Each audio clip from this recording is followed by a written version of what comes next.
पुढची बातमी मुंबईमधून। मुंबईमधल्या धारावीमध्ये भीषण अपघात झालेला आहे। एका टँकरचा धक्का लागल्याने 6 कार या खाडीमध्ये पडल्या। पोलीस आणि अग्निशमन दल घटनास्थळी दाखल झालेले आहेत। वाहनं बाहेर काढण्याचं काम सुरू आहे। सुदैवाने अपघातामध्ये कोणालाही दुखापत झालेली नाही। अक्षय मणकणी आमचे प्रतिनिधी आता अधिक माहिती देतील। अक्षय, सध्याचे अपडेट्स।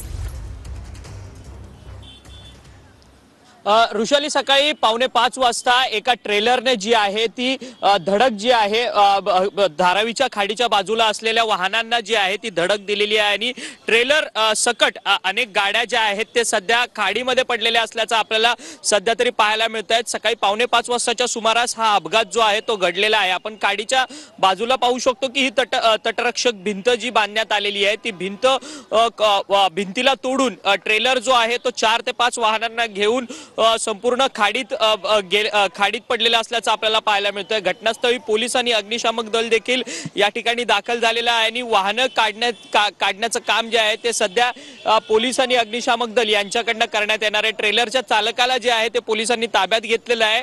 वाहनामध्ये तांत्रिक बिघाड झाल्याची माहिती जी आहे ती ट्रेलरच्या वाहन चालकांकडनं देण्यात येते, परंतु या सगळ्या संदर्भात आता स्थानिक पोलीस स्थानकात गुन्हा देखील नोंद करण्यात आलाय।